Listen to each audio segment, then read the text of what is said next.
안녕하세요. 사연 채널 구독자 여러분들. 저는 32살의 91년생 여자예요. 저는 결혼을 하기 위해 준비를 하고 있던 나름의 애비 신부입니다.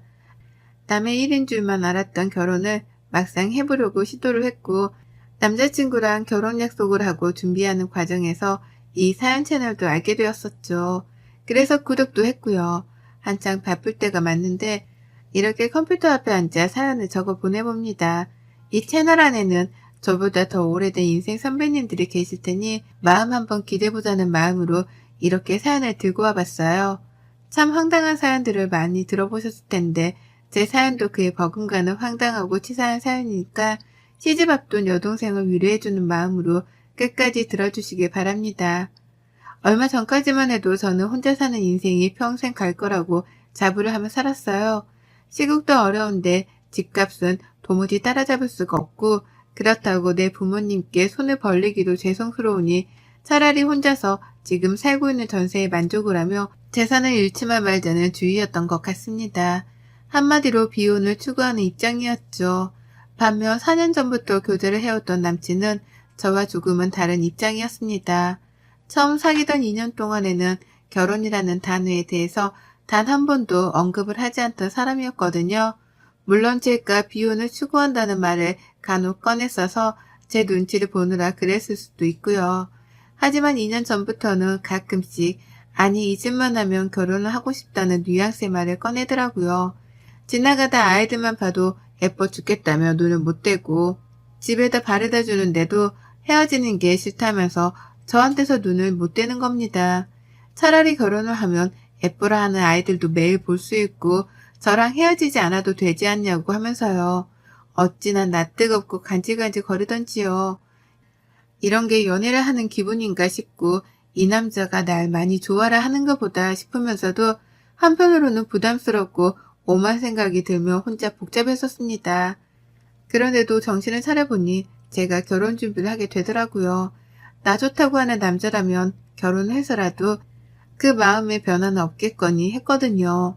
프로포즈를 간소히 받았고 그때부터 본격적으로 저와 남친의 결혼 준비가 시작되었습니다. 각자 직장을 다니고 각자 일이 충분히 바쁜 걸 잘 아니까 서로 평일을 터치하진 않았어요. 다만 시간적인 여유를 가지고 주말이 되면 불이 났게라도 결혼 준비를 하려 했죠. 같이 카페에 가서 인터넷도 검색해보고 샵도 하나씩 다녀보기 시작하면서 말이에요. 이왕 결혼이 이르지 못한 김에 서두를 건 없다 싶었답니다. 그렇게 두 사람의 뜻에 맞게 준비를 잘 하고 있었는데 참나 참 별거로도 트집을 잡고 싸움을 일으키는 게 시댁이더라고요. 저에게만큼은 쓰일 일이 없을 줄 알았던 그 시무라는 존재가 결혼을 코앞에 두면서는 점점 더 크게 다가오기 시작했답니다. 왜냐면 애비 시어머니가 며느리 군기를 잡겠다고 결혼 전부터 나대기 시작하셨거든요. 그것도 치사하게 먹는 거 가지고서 말이에요. 애비 시부모님은 한 달 전쯤에 처음 뵙게 되었답니다.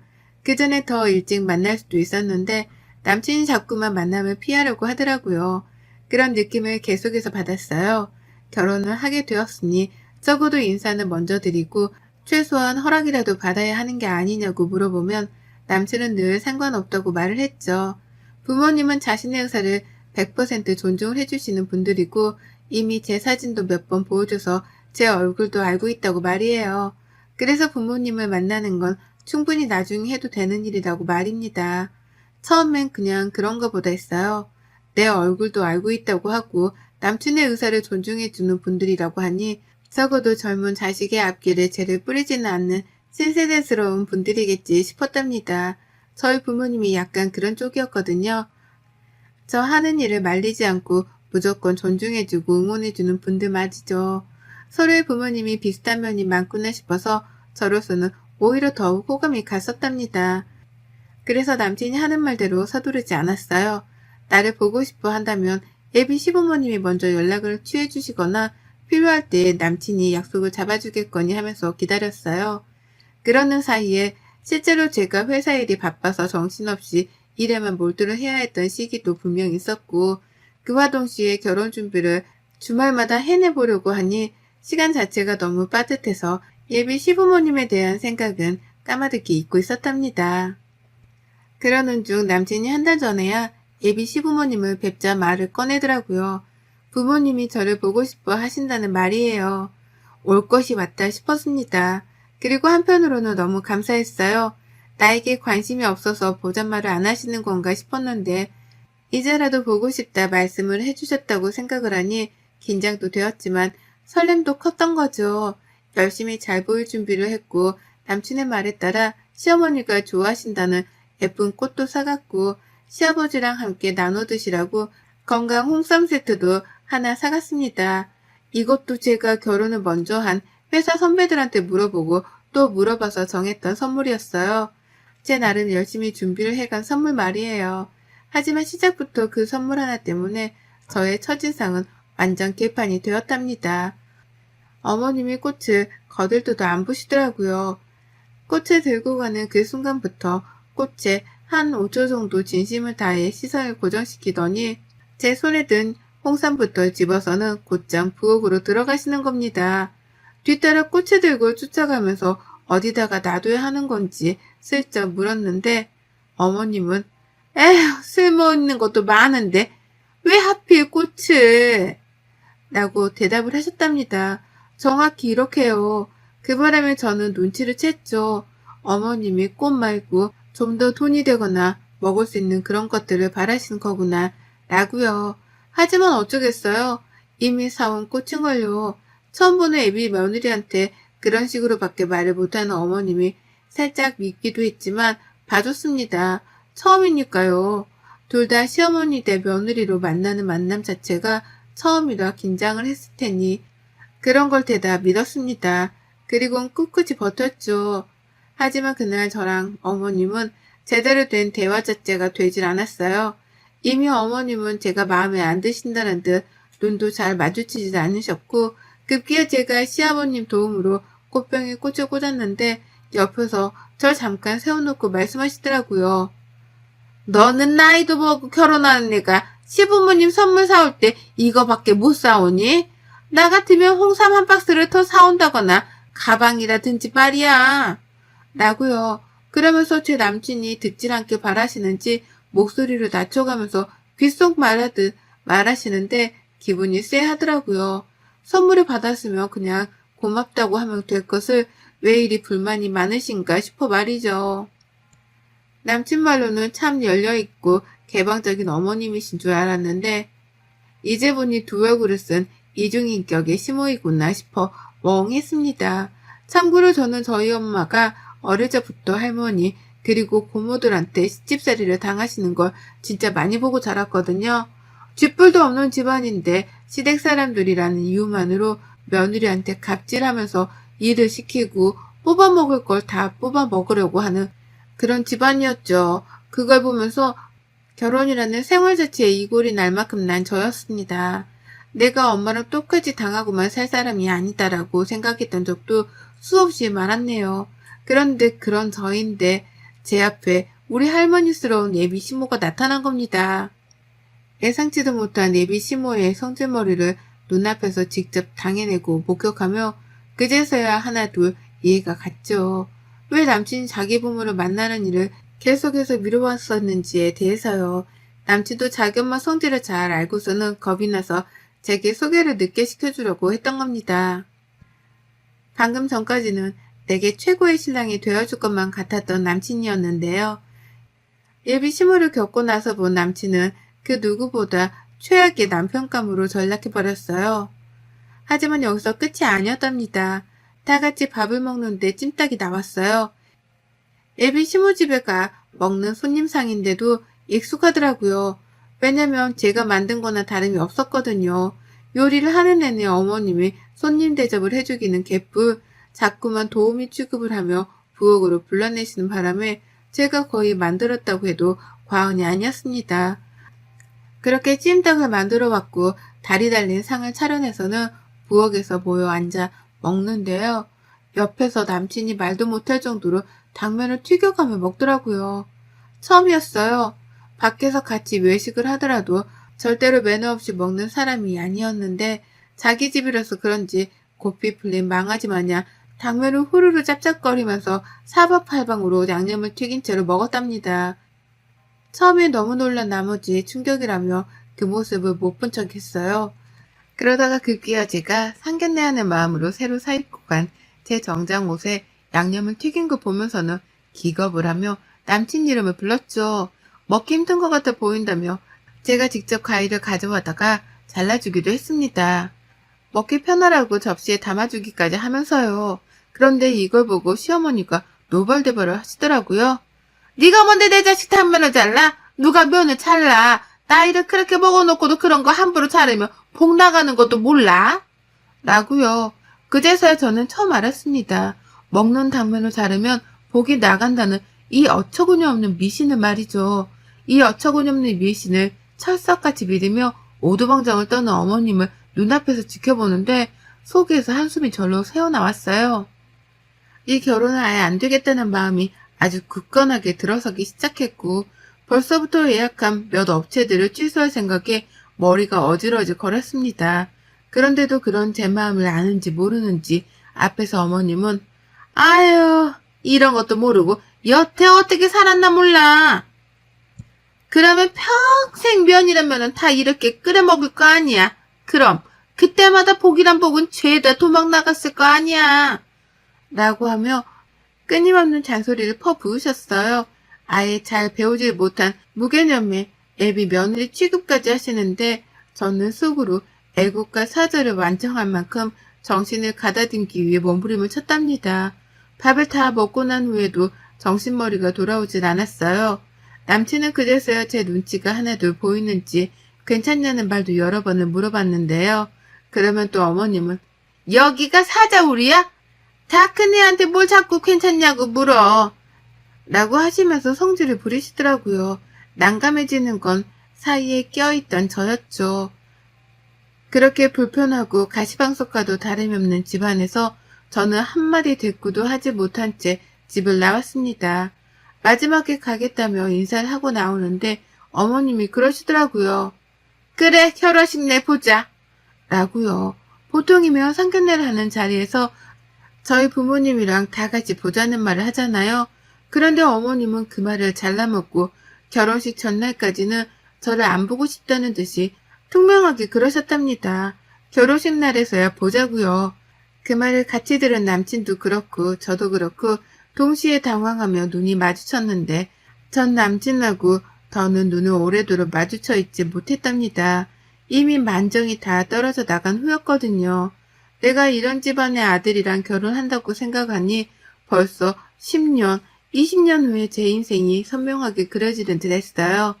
시어머니의 시집살이로 같이 싸우던지 삐지던지 아님 절연을 하든지 셋 중 하나일 것이 분명했습니다. 그리고 전 끝내 불편하게 해서 미안하다는 일말의 표정조차 지어주질 않는 어머님을 바로 한 달 후 저희 집에 초대했답니다.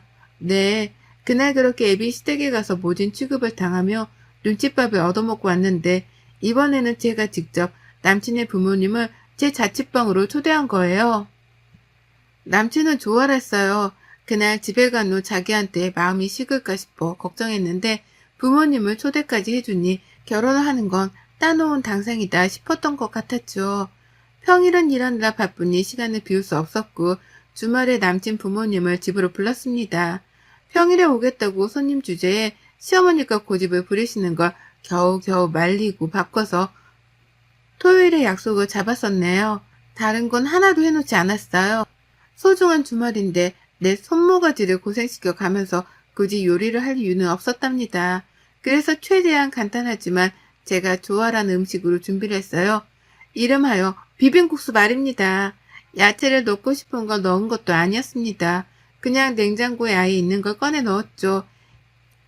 양파, 당근, 사과가 있길래 얇게 썰어 대야에 넣고 야채가 있어야 하나 싶어서 베란다에서 조그맣게 키우고 있는 상추를 따다가 넣었네요.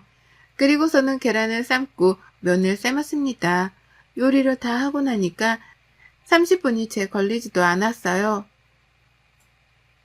그러는 사이 예비 시부모님은 남친을 따라 집에 들어왔고 어머님은 집안을 아주 그냥 제 집 마냥 샅샅이 뒤져보시더라고요. 베란다에 나가서는 제가 키우는 반려식물들을 보며 이런 건 다 공간 낭비인데 라고 잔소리까지 꺼내 드셨답니다. 봐도 봐도 적응 안 되는 성격을 가진 분이셨어요. 그런 어머님을 나몰라라 하며 저는 끝내 비빔국수 하나를 내어놨고 밥을 먹자는 제 말에 달려온 어머님은 기겁을 하며 저 노려보셨죠. 왜 꼴랑 이거밖에 준비를 안 했냐는 표정이었답니다. 물론 저는 그런 눈초리를 받는 걸 알면서도 신경조차 쓰질 않았네요. 신경 써봤자 제 정신건강에만 좋을 게 없었으니까요. 다 같이 후루룩 국수를 먹는데 어머님은 말씀이 없었어요. 아무리 생각해봐도 애비 며느리가 자신한테 고기 한 조각 들어가 있지 않는 비빔국수만 만들어줬다는 사실을 받아들이기 힘들어하시는 듯 보였습니다. 하지만 옆에서 그 속도 모른 채 맛있다면서 후루룩 먹어대는 아버님과 아들 모습에 속도 터지셨던 것 같아요. 그래서인지 먹다가 한숨을 쉬고 또 먹다가 한숨을 쉬고 반복해가면서 기분이 나빠했던 티를 아주 파악판대를 하셨죠. 그리고 저는 그런 시어머니의 머리 꼭대기 위에 올라가 있었습니다. 한숨을 쉬건 말건 신경도 안 쓰고 제 멋대로 막 국수를 말아먹었어요. 남친이랑은 평소처럼 대화도 나누려 했고요. 그러자 어머님은 그제서야 말씀을 꺼내셨는데요. 제 집에 대해서 물으시더라고요. 기분 나쁘려고 던지는 말인 것 마냥 말에는 가시가 박혀 있었고요. 너는 그래서 이 집이 천사라고? 언제 돈 모아서 집 살래 니들? 평수가 이게 넉넉할런지는 모르겠는데 결혼하면 그냥 딴 데 가서 살지 말고 여기서 쭉 살아라. 네가 살림은 다 가지고 있으니까 우리 아들은 몸만 들어와도 되겠네. 결혼이 뭐 대단한 것도 아닌데 여기서 조용히 시작해.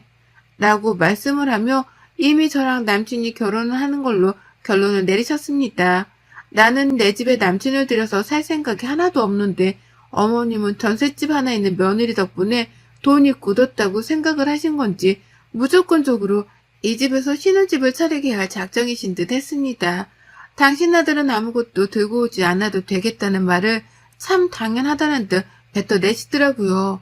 형용할 수 없을 만큼의 화가 저를 가득 채우고 있는데 그러는 그때 어머님의 웃음 광경 하나가 포착이 되었어요. 어머님이 비빔국수를 자신의 이로 끊어서 드시더라고요. 너무 볼썽사납도록 딱딱 말이죠. 불과 한 달 전 처음 마주해서 어렵고 불편했던 애비 며느리한테 면을 잘라먹으려 한다고 잘 배우지 못했네 어쩌네 하며 그리 혼을 내시던 분이었는데요. 정작 자신도 먹기 불편하다는 이유로 그 면을 직접 잘라서는 먹는 겁니다. 복나가게 말이죠. 그러니 제가 그 찰나의 순간을 놓치지 않으려 했죠. 이건 신이 주신 기회다 싶었으니까요. 그 꼴을 보자마자 뒤도 안 돌아보고 부엌으로 냅다 들어가 버렸습니다. 그리고는 한켠에 놓여져 있는 생면을 제 주먹 안에 양껏 쥐고서 나왔어요. 어머님은 국수를 먹다 말고 쟤가 왜 저래? 라는 말까지 하시면서 저를 뒤돌아 쫓아보셨고 그 주변을 따라 남친이랑 아버님까지도 저를 쳐다보시더라고요.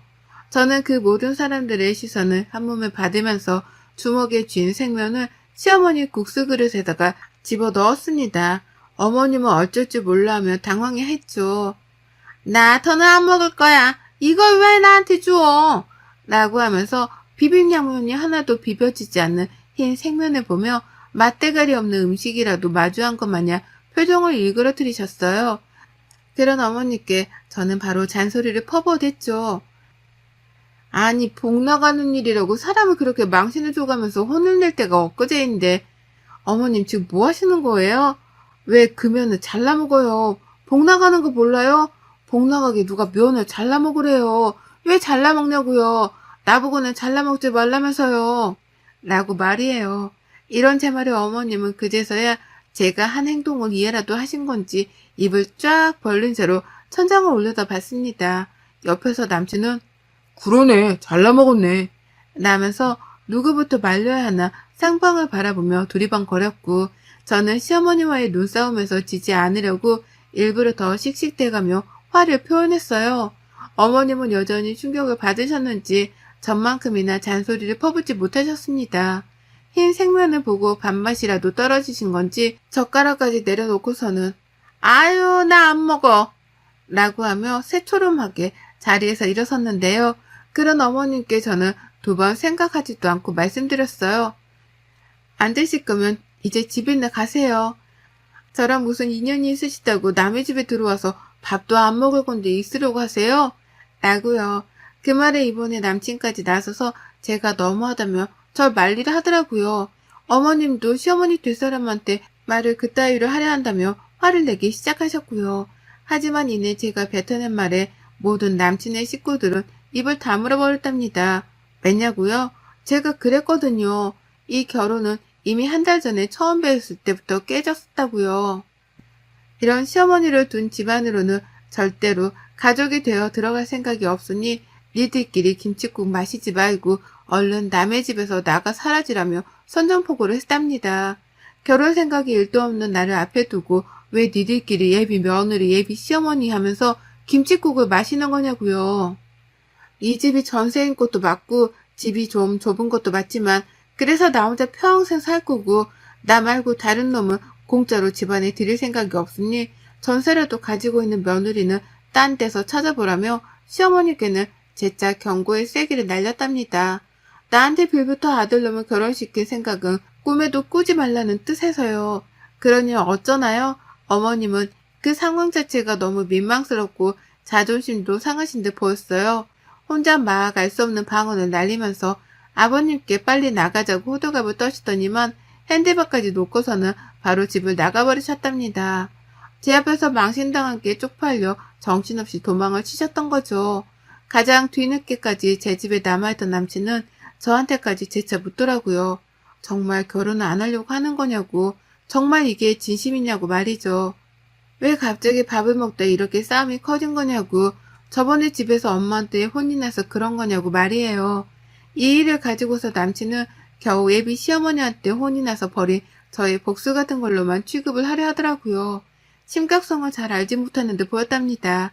그래서 저는 재차 확답을 해줬어요. 너랑 결혼 안 해. 안 해. 라고 말이에요. 그 말에 남친은 어머님을 대신해서 사과를 하다가 결국 지도 자존심이 상했던지 자기 엄마 핸드백을 챙기고 집을 나가버렸답니다. 죄인처럼 어깨도 못 펴고 나가는 게 안쓰러워 보이긴 했지만 그로써 저는 마침내 해방감을 느꼈답니다. 잠깐 동안 결혼하겠다고 설레발을 치고 다녔던 것이 조금은 부끄러울 만큼 지금의 저는 다시금 혼자의 자유를 되찾고 지긋지긋했던 이 예비 시댁하고 손절을 쳤어요. 결혼을 했으면 평생 발목이 붙잡혀 살았을 텐데 손절을 치고 남남이 되니 이렇게는 행복할 수가 없습니다.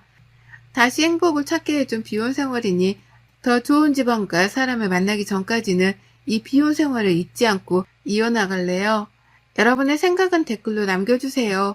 오늘도 시청해 주셔서 정말 감사합니다.